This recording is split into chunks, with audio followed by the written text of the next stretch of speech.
Hello, everybody. Come on, welcome in. My name's Robert. We'll be starting here in about, I don't know, 30 seconds, 60 seconds, 90 seconds, somewhere in that range. So, if you have a question, feel free to put it in the chat. You can jump the line and get your question answered quite early.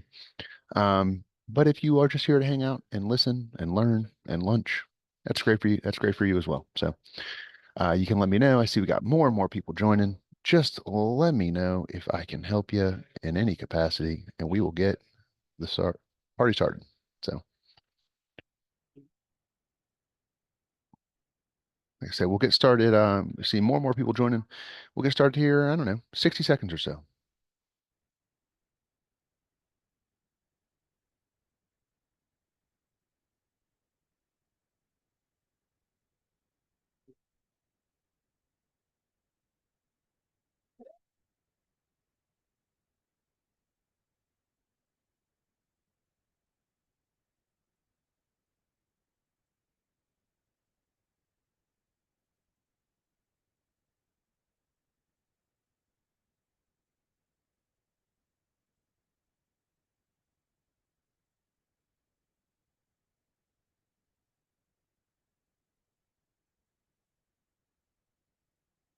All right, we're gonna get moving here in just a few moments. So, we've got some stuff on the screen. I've given you the spiel 100 times. I'll give it to you again. Um, but we will hopefully get some questions in here. So if you have some questions, feel free to put in the chat. We got lots of smart people on this side of the line. Um, just let me know what we can talk about. I have some things I could talk about, stuff that I've been working on. I'll gladly kind of just share my knowledge, but if I can get a little direction, that'd be nice too. So feel free to put any of that stuff in the chat if you got it. So chat QA, I'll take any type of question. We have lots of smart people on this side of the line, and from the looks of it, we got lots of smart people on your side of the line too. So we will have some kind of answer for you today. My name is Robert Grauer. I am on the training team. So um, I know everyone that's in here has been here 100 times, so I'll give it to you as quick as I can. But we have two links on here, and I'll maybe share some other stuff as well. We've been cranking out these YouTube content, and a lot of this is based on questions we get from Lunch and Learn. So if you have questions, let's go to my channel real quick. Um, a lot of times we'll get a question in Lunch and Learn, and we'll do the research on our end to make sure we know it, and then we'll make some content around it. So it can be a little difficult to find at times because if you just type in decisions on the YouTube channel, it'll take you to like the marketing side channel. But if you type in decision support, right? So let me just see if I can pull this up in incognito window so it doesn't get any previews here. Decision support is the fastest way. We have a QR code that I'll flash on the screen again, but I know it's hard to scan a QR code from your computer. But if you type in decision support, it's a little easier to find. And we've been kind of, working away. If you look, in the last 7 days, I mean, even outside of these lunch and learns, we've uploaded 3 videos in the last 7 days. So, and a lot of this is just stuff that comes from lunch and learn, or stuff that we feel like there's gaps in. So we just did get data pair by name, get data pairs for JSON object properties. In here, we've got chapters so you can skip ahead and find what you might need to learn about in those specific things. CSV to object mapping, collection filters, which includes rule collection filters. Another great one I just built out, Decision Solutions Marketplace. So we have kind of a nice little jump over. Here we have this link for Decision Solutions Marketplace. We've got some pre-built out applications that you can install into your instance with really low friction and either implement them into your organization or take a look at the plumbing and figure out how it was built and maybe kind of use some of that into your brain space. So that QR code will take you to our website, and we have descriptions of that stuff. Oh, wrong link. Sorry. Um, Decision Solutions. Oh, here it is. Sorry. Marketplace.decisions.com. We have all this stuff. I know if you've been in here before, you've heard the spiel 100 times, but maybe you haven't. Maybe you haven't seen this side of it. If you're in version 9, or even if you're in version 8, it's really easy to get these into your instance. It's not a whole big operation. So here I am in version 9. And again, all the people that are just joining, if you have questions, throw them in the chat, throw them in the QA. I'd love some guidance. But notice how I'm in my project, project hub type area to look at my projects. If you look on the top right up here, the App Store, it is that Decision Solutions Marketplace stuff. Super easy to look at things and install them. So as I go through here, I can look at one of these and go, which one of these do I want to take a look at? Maybe how it was built, or could I use? I have Playbook Activity Manager. I've got Dynamic Questionnaire. I'm going to see if I can find something on here about um, financial ticketing. I can't find it right now, but it really is this easy. You can click on one of these like Access Manager and just install it. And it goes right into your instance. And when it goes into your instance, boom, it'll show up like this. And again, what can you do? You can mess around with it. But you can also kind of take a look at the plumbing that lives on the underside of it to maybe get some inspiration using decisions, best practices. So great options for you there. Obviously, with me running Zoom and all of this stuff, I'm running a little slow here on the internet connection. There we go. Um, but you can take a look at some of this stuff and say, okay, what is the project doing? How was it built? And take a look. And again, we try to use decisions best practices when we are building these applications for you. Um, so again, I'm open. Chat, QA, we've got 5 great minds on this side of the line. We've got a handful of great minds on your side of the line. So if you've got a question or anything like that, feel free to put it in the chat so we can get some guidance. And if not, in about 30 seconds, I'll just share some stuff that I think is cool because that's what we're here to do. Maybe learn. So feel free to hit me with your best shot if you got one.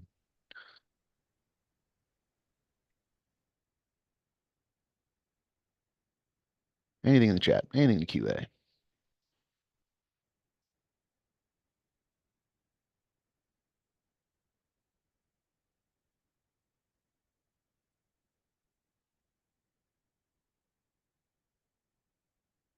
Okay, I'll share some stuff on my end. Feel free to interrupt me at any time. If you've got a question, you got anything, interrupt me, because I'm just going to be kind of going through what I've been working on, um, and hopefully it inspires you and you learn something. So if you've been to my past ones, we've talked about CSV object mapping, action visibility rules, which are great. Um, we haven't talked about this a lot, so I'll give you the quick high level stuff. And I know everyone on y'all side of the line is experienced decisions users, but here's some stuff that you might not know about action visibility rules. So for the most part, action visibility rules are going to live in your configuration folder. You do have options outside of that, though. Outside of your configuration folder, you have these action visibility rules, but what you might not know is that you do have options outside of it. So based on your data structure, right? So we have this purchase order data structure. I can enable or disable various actions based on just the structure itself. So on the structure level, again, outside of the configuration folder. And if anyone wants me to talk about configuration folder rules, I gladly will. But you can do it on the data structure level. But where you can also do it that most people might not know is you can do it on both the report and page level for your dashboards. So let's say you have a dashboard and hey, I know for a fact that um, with this dashboard, I don't want the user to be able to click on anything. I just want them to be able to look at data, but I don't necessarily want to apply action visibility rules to the entire configuration folder or to the entire structure. But for a specific dashboard, specific users, you want to change how they can interact with it. So in the report level, notice how, and you can't tell that I am right clicking, but I am right clicking these reports over here or these records, and I'm getting no actions, right? Why is that? Because I turned off actions in the report. You can also do it on the page level as well. But in the report itself, I just turned off actions. Whereas on this side, I left them enabled. And you'll notice that I have different actions depending on what record I click. So again, here, depending on the state it's in, depending on how much money it's for, all of that stuff, all these actions are changing. How do you do it on the page level? Somewhere in this realm. So you have it on the let's start with the report because that's kind of the deepest level. On the report level, under actions, you can just turn them off over here. So say you have a report, no one's ever need to mess with this data. I'm just presenting this information to a higher up or a customer or whatever it is, and you just want to present it to them in a nice way. You can turn off actions right there based on the single report, but also on the page designer, on the element itself, you are given options as well. It'll take me a second to remember exactly where this one is. Maybe it's under behavior. Yeah, and you can filter out actions by categories and names. So on the actual this level as well, the page designer level, you can filter out by names or by categories. So these categories you would define again in kind of an odd place. It's in here, I believe it's under list. You can find these rules, and then under the rule, you can go and it is under, where are we at again these days?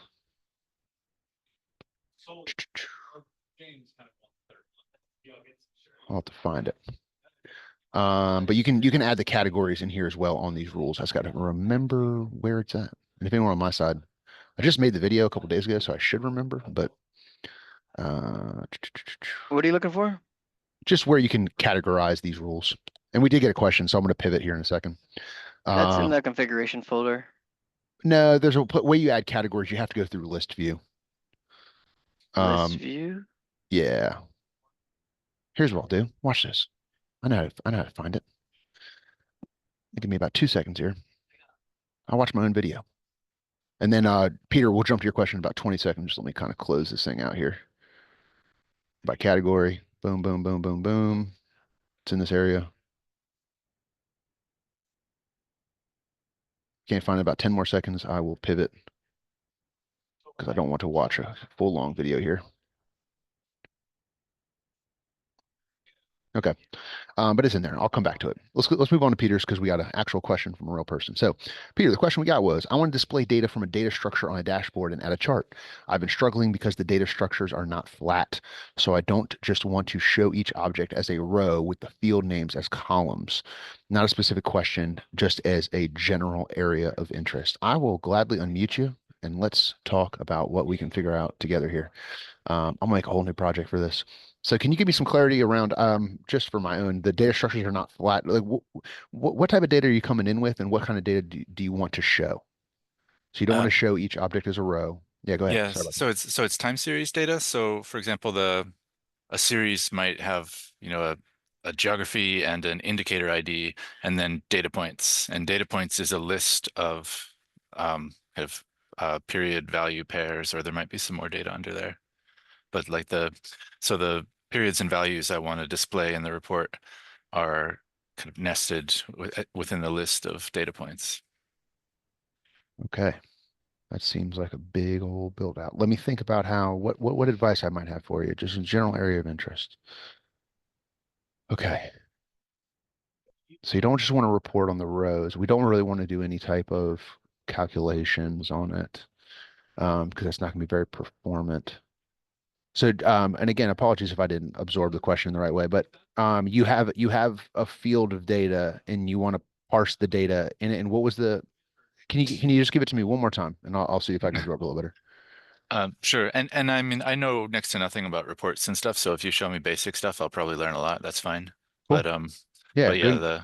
the data structure is it would have some kind of series level information, so the geography that it's for and the indicator that it's for, and then the data points are within a field called data points, which is a list of another data structure underneath that. So I'd have to kind of go at least into a second level of the JSON, if you think about it as JSON, to get the things I want to appear as columns and values in the row. And both of the structures are living indecisions, and you want to report on fields from both, essentially. Yeah, it's indecisions. It's not from a database. Cool. So essentially, we have a structure here. We'll just call it structure one, and then in this, you have another structure that lives, structure two, and you want to report on a couple of fields from here and a couple of fields from here.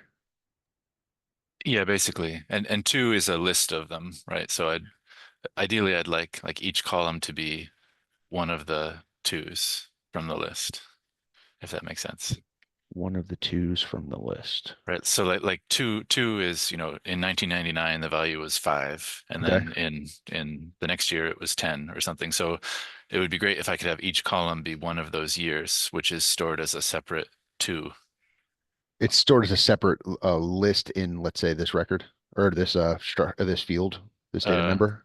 well, so there within one there's a list of twos, if that makes sense, right? So the data structure for 2 is just year and value and some other stuff I don't care about. right? And so for each item in that list of twos, I want a column. But you don't have to make it this complicated. If you do something a lot simpler, I'll still learn. Sure, I got you, man. I just want to, so you have a list with years Yep. and values, and you want to be able to kind of populate those out. All right. Well, yeah, man, Yep. let's do some building, dude. No problem at all. Let's do some building. So I'll kind of start, like you said, you kind of have a low level, not low level, but you'd have a base level understanding on reporting. Um, so with reporting, you've got a number of options here. So let's just call this basic report just for simplicity. Um, Here, I'll give you like maybe the 60-second high level overview. The 60-second high level overview is you're always going to start with a data source. Notice how I'm not even given any options really anywhere else. Um, no matter what I click, I'm not given any options. So you're always going to start with data source. So because this is a new project, I don't really have much in this. I guess I could pull up another project, but for just simplicity, there's a ton of built-in structures and decisions part of the framework that allows you to parse that information. So you might have like assignments. Again, I don't have any assignments on this at all, but like accounts, I know for a fact I have an account on here, like the account data source. And then once I do, I can kind of go through and be like, okay, I want to say, what is the account, what are their, what's one I actually have filled out here? Email address. I'll for sure have that filled out. So here's all the accounts, relatively straightforward on that. Here's another quick thing, filters. Again, we're kind of limiting this down to a lower thing here, but you have with filters, you could apply to a certain filter or sorry, a certain folder. So if you only want to apply the report to a certain folder, you have options in there. If you want to do it out by text, by fields, you have lots of options. And notice how as I click field, these are the fields that come with the structure. The last surface level thing I'll kind of talk about that I think is an important is grouping, sorting, and hiding stuff. So say I have email address, you can group them by email address. Obviously, these all have singular email addresses, or I can sort them in alphabetical, as well as on these fields, I can hide them, visible and invisible. So you can have a report with a chart or something along those lines. And as I go through, in order to, maybe in order to make a chart, the last surface level thing I'll talk about, I'm not giving any charting options here. As soon as I group something, that's when you're given charting options because it needs to know what you're trying to chart. So again, I have all these charting options versus if I turn off this grouping, I have no charting options. That's the surface level. Okay, so we're talking about being able to report on multiple kind of sources, and I'm getting a bunch of other stuff popping off. Not able to find it. Okay, Smith, I got your question as well. We'll hit that one just next. Yeah. So if my personal opinion on it, I don't know if I have any nested. I think I do on version 8 somewhere, where we have a structure that lives inside of another structure, maybe a 9.9 or something here. So you got 2 seconds to figure out a structure I know has that kind of nested. Nope, not that one. I'm trying to find one that has data that lives inside of it. Maybe under financial lending. Yeah, this one almost certainly will.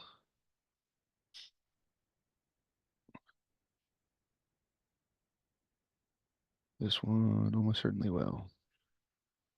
Nice. Okay. So I've got this structure. Sub question, don't assist links to a database is best to source for a report. The option where you create the flow and change the behavior to be a report source. Sub question, if I don't have a decisions linked to the database, is it the best source for a report? The option where you create a flow and change the behavior to be a report source. That is a good question. Somebody else will have to potentially answer that one because I'm not super familiar with that. But I do have like this structure, defined data structure, which has, parent-child relationships to these two other structures, personal info and employer info. As a part of those structures, I have fields like first name, last name, database, all that stuff like that. So again, loan application. If I go down here to reports and mess with a report that has, some of that type of stuff, I should be able to just add that loan application because it exists. And in version 8, you have a system-wide level of searching structures, whereas in 9, it's project specific. So it's just another thing to be aware of that if you're in 9 and you have a structure that lives in another project, you're not going to get options of all sources unless you declare dependencies. But underneath this, Let's see if we can kind of parse it down a little bit to show both. I do not know off the top.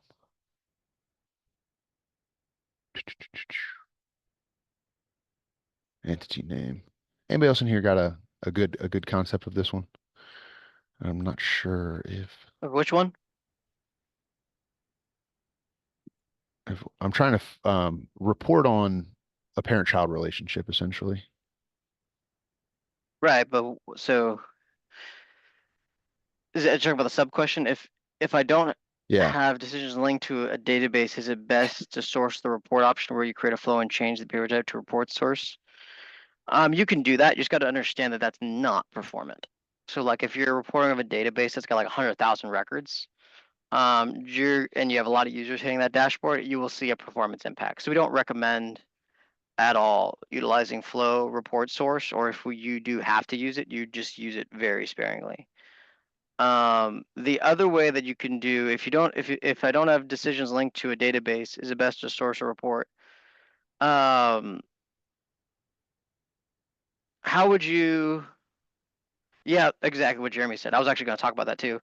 You can also create a table relation or a report over a database view. There's actually a video on our website about that where you can create a like you can create a view, whether it's Postgres or SQL, and then you can integrate with that database view in the report viewer, and that's going to be a better performant experience for data. And so that's where we recommend kind of doing that. So report source, we just don't recommend. I sent it out that way. I sent it on the chat, the data source, sorry, database views on that. I did get a little bit of insights. We have to create a table relationship to get the table relation in a report for the fields. I'd have to remember here. And it's not something I want to do to break this project just because this is a working project here. But this is probably something we could build out and I can send it out to you. At least a simplified version, and I'll maybe make a small video on how to get that database relationship for you. I'm gonna delete this record request. Yes. Okay. Is that okay with you there, Peter? If I send you a quick little video later on how to build it out in a quicker capacity? Sure, that's great. Thanks a All lot. right. Yeah, no problem. I'm gonna go ahead and just keep on rolling. Senator Smith had a question as well. I'm just trying to make sure I get everybody in a timely fashion here. So the question is, and I'll unmute you as well. And thank you again for the question, some guidance. Question, do we have something like a built-in data steward screen in decisions? Basically, what I'm interested in is display a list of errors based on some conditions from a table and allow the users to edit this data and update back the database. May have to be a maker checker mechanism. How do you suggest we achieve that? So we have something like a built-in data steward screen in decisions. We're interested in displaying a list of errors based on some conditions from a table and allow the users to edit this data and update back to the database. May have to be a maker checker mechanism. How do you suggest we achieve that? My initial thought is leaning towards some version of either inline editing or some type of data repeater action where we could adjust and I do have you unmuted, and by maker checker maker checker mechanism you just mean someone makes a change and then someone else has to approve it before it finally goes through. Yes, if I have to clarify a little more, it's basically what we are looking at. And some other tools have a user interface, right? Like where we don't want them to see our decisions, like an URL or something, where Yeah. they are getting some kind of some fields from our tables and stuff like that. We could have in the background, we could populate that based on some query, whatever, and they get to see those fields which we think are different and they need to correct it. So they need to be able to edit those fields. I mean, capture their action and write it back to the database. And once it's done, right, instead of directly updating a database, it should be held in a common store. We can plan that. But I was wondering if there should be another user who goes and says, yes, whatever you've done is correct. And that's a make a checker mechanism. But some tools I know do offer this where they are storing all this intermediate transactions in Postgres, or like if Decisions has its own database, right? Like Postgres, whatever, they store that in between layer, and then the users just, or we as the user are exposed to only some of the things. So I was wondering if Decisions has anything inbuilt like that, or if it doesn't have anything like that, what is the best mechanism to achieve that? What do you suggest? Yeah, it is another good question. Jared, do you, my initial thought goes towards there's not a built-in approval mechanism like performing inline editing, like and allowing to um, make changes on the fly is not a complicated build out, but having it sent through an approval process, you would need a flow. Um, you would need a flow to send that out to be approved, right there, Jared? Yeah, you need some type of approval process. There's no like default error handling. I mean, we do have one that we can send to you. It's the example. It's like the default error handling that we give out that our PS team uses, and that kind of tracks errors that way, and we'll assign a task to people if they need to act on it and use it. So it's similar to what you're trying to do, but not exactly. I don't think we're trying to do Smith up, but it's close to it. Okay, but here in this case, right, error handling in the sense, this would be based on some business logic. It wouldn't be, An like error, the yeah. regular errors. I think it'd be close to like Well, the document or asset tag or document routing where you have two people authenticate, but obviously two people sequentially, not in parallel, authenticate a change to data. Yeah, something like that. Yeah, it should not lock the transaction and stuff. I mean, we have to have a transaction lock, but it should sure. let. Yeah, so basically, yeah, you'd have to just build out a flow like if you want to design a flow, Robert, that has the merge and branch step and then the branch for each step. So depending on how many people you need to review this, Mm-hmm, you can create a parallel tasking that says, hey, not until Robert and Jeremy review this thing or resolve this, then we'll proceed to the next step of the process. So you have a branch and then you have a merge. You can only use one of these per flow because if you could use multiple of these, it gets really messy. And this allows you to create static tasking for it. There's actually a great document on our documentation site mm-hmm, that goes through it. But that's how you could design that. There's also another one that's for n number of people. So mm-hmm. if you don't know, like, hey, maybe one day I want one, next day I might want five, you would use the branch for each for that. So that would be the kind of the way that I would start trying to build this out. Okay. And if I go, say, as an, it's just a thought, I want to know if that Sure. will work. Something like a report kind of thing. Because the report, I can expose it as a URL, right? The report you could suppose as a URL. Yes, correct. So, but that report is non-editable. Are there editable reports, or can I make Yeah, the report editable?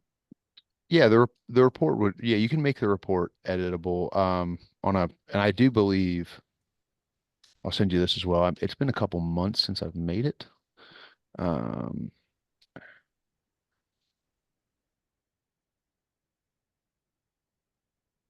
I made this back, let's say 4 months ago. But inline editing allows you to use reports. There's quite a bit of stuff around the sidelines of how you actually save that stuff. Mhm. And this is kind of what in the process of what I was building out in Advanced Data Grid here. And I'll send this to you in the chat as well. But That'd this be is a great. walkthrough on, yeah, using inline editing for reports and data grids. Again, that data is not necessarily saved. So if I make a change here, it's not necessarily saved.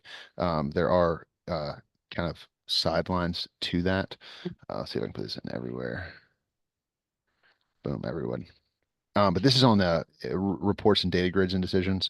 So essentially with this, it's going to end up, and I'll build some of this out for you too, but Sure. it'll populate fields that you can go through and kind of change the data on. And again, I think to finish kind of out where Jared was mentioning kind of the branch and merge. So Mhm. you could have a form, and I'll actually pull it up on this. I believe it's document routing. flows.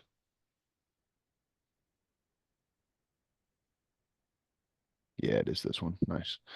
Main intake flow. I'm gonna have to figure out which flow it's in here.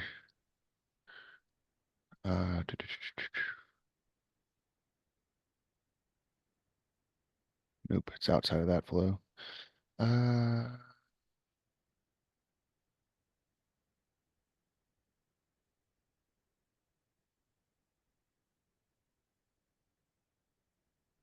can't find it in about 20 seconds. I'm just gonna build it out on mine because I think that's faster than me clicking these. It's not that one. It's not that one. It's not that one. Nope. So essentially, with the branch and what you can do is what the branch and merge is going to allow you to do here um, is let me just put a button on here, just a random old button. It's going to allow you to create tasks that run in parallel. So like as we go through, let's say you needed in the you need a form or some type of assignment, someone to review the data, however you decide you want to do it, whether it be a form or some type of step like that. As I add these paths, it will not continue and be merged here on the end until both of these tasks are completed. Okay. So you could set up something along these lines where you have, let me see if I can get this a little cleaner here. You set up something along these lines where you fetch the data, perform some type of inline edit, and send it out to two people for it to be approved before you choose to save or update, selective update, however you decide to do it. And again, it really depends on what the use case is.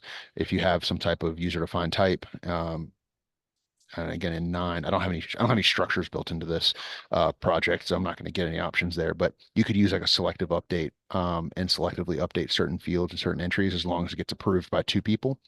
Or if you, like I said, if you just wanted just a singular person to approve it, there's nothing wrong with just, add a task or add a form, whatever.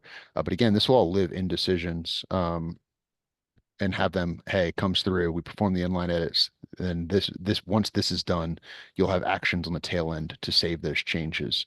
But I think this video, like I said, does kind of walk through a lot of that, as well as kind of enabling editing on reports. Not all structures will allow you to save when using inline editing. Some of them do. Like I know that if you go in here onto a report and you perform inline editing on the account structure, it does change. But not all of them will actually change in totality. But that's one of those things you'll have to play with. Okay. Yeah. This is very helpful. I am not aware, but can you expose this form as a URL as well? I think that's possible, right? Expose the form as a URL is a good question. I know I can expose the flow, or at least run the flow as a URL. So the form is not going to, so a form by itself as a standalone unit is not going to be able to be run by itself. You could put it in a Okay. flow and send that flow out, but as a standalone unit, it doesn't know what to do with that data. Because like if I just did this, like this data is not being saved, stored, nothing. It just populates a form. It might as well be a a pop-up ad or something. So you would need to expose the flow as a URL, which can be Okay. done Okay. in this world up here. So the more I kind of tinker with this, you'll be able to get URLs URL. Okay. to populate it. You'll have to go through and make sure you have permissions. It's one of those things where you would want to ensure that you have public facing permissions there. But it's one of those URLs that you'll have to do some configuration, and that's up here through this view. You Okay. probably want to do it as like an API service. But you could go through and it will give you, the more I go through here, and again, current session ID, someone was able to type really fast, they could run this flow as soon as this URL pops up. But yeah, it's gonna live in that world. In terms of finding that information later, Um,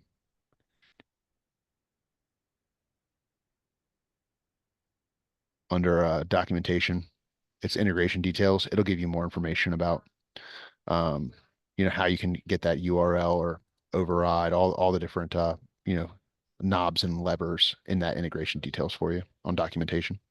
Sure. Thank you. I don't want to take too much of your time. So I will Oh, look over this, try something, and then probably come up with yeah, some other question. Thank you so much. no It's problem at very all. helpful. Thank you guys all. Thanks everybody for the questions. What other questions do we have in the chat? We've kind of had a couple there. But I'll gladly, like I said, we can talk about anything anyone would like to. We've kind of cleared most of the questions. So if anybody, if Peter wants to ask another one or anybody wants to ask another one, or if people just have something they think is important to kind of add on to what I was talking about, feel free to give me a little bit of guidance on which direction you want to walk in.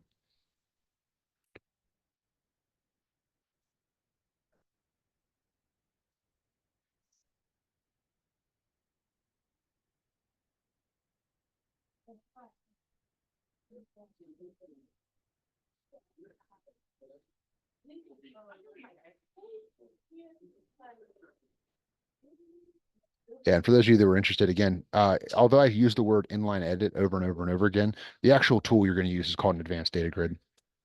And you can change it to inline editing right here in the grid mode. So of the type, you pick the type, the structure. Like I could pick account,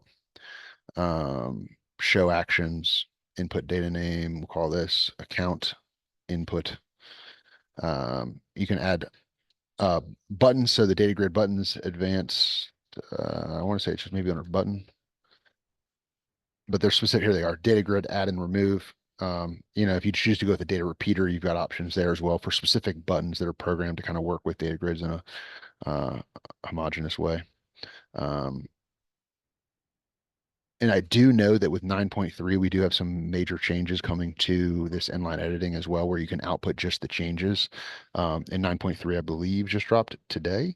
But I'm making a video around all those changes here in the coming day. So that should be on our YouTube channel as well.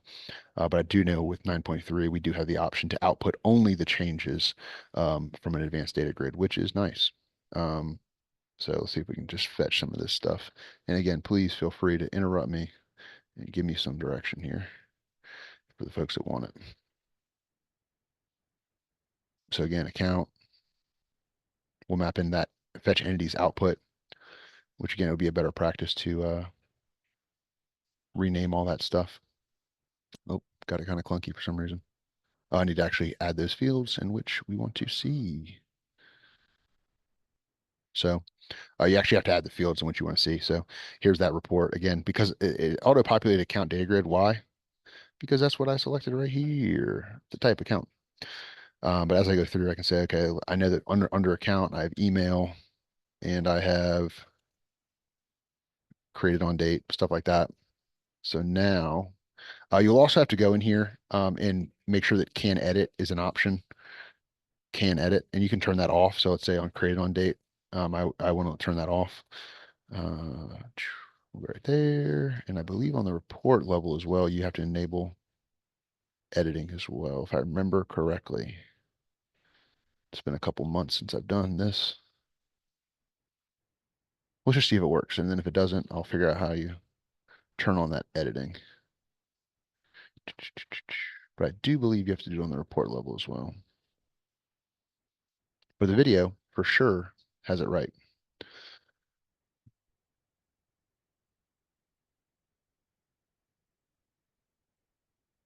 There we go. So notice how when I double click on this, I could change the name of test of no perms. I can change it to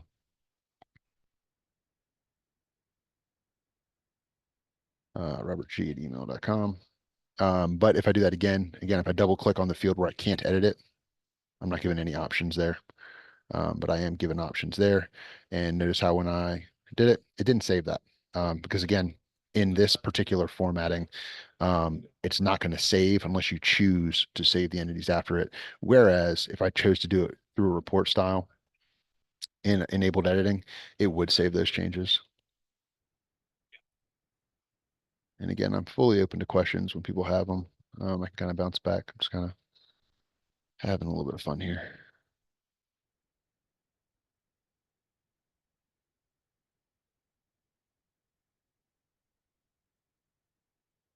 So email address, can edit, add this report to a page.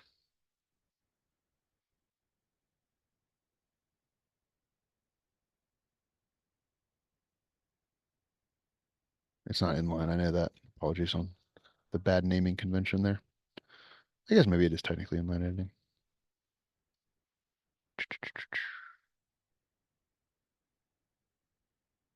Oh. Save, save, save. Public folders, create a folder, dashboard me. Add that page.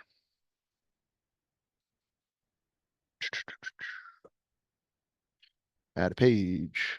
Pick the page. Page for inline. Feeling good here. So now when I go back and refresh it, because I was able to, I might have to make a few more changes there on the page level. But again, the video will walk through this in a quicker capacity than I can remember it. But again, if you have questions, please feel free to put them in the chat, or if you just want more information around anything, I'll take some guidance here.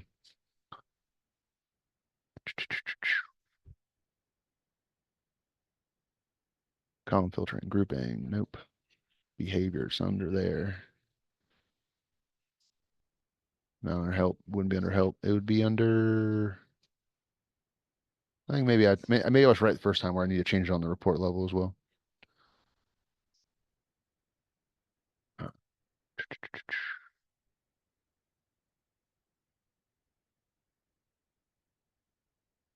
right, so we have this. We have can edit. We are feeling good about that. Do I have the video up still? When in doubt, go to my own resources here.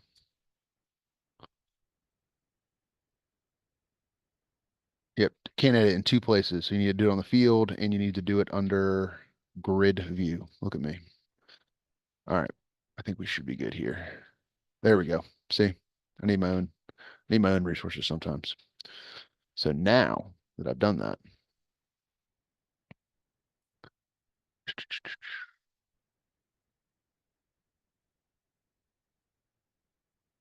I need to turn off that action though. Silly.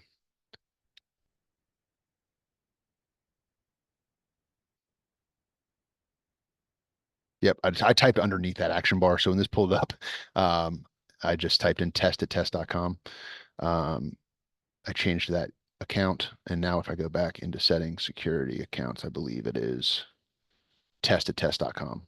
So certain report changes will change it, but inline editing on a advanced data grid will not necessarily change it unless you choose to save those things. And again, with 9.3, you can output only the changes off of an advanced data grid. So quite a bit of information there. And again, that editing, you just had to do it in two places if you chose to do that. And again, this video does kind of walk through it, can edit and editable in two places. So on the field itself, as well as on the report itself. So there's that information. Any other questions? We got, 43 minutes in. If no one has any questions, I don't mind closing out a little early so I can do some building for Peter, see if I can get some of that table database relationship stuff and send them that. But I'll gladly take any questions if you got them. Or if you think there's something good for the group, I'll take that as well.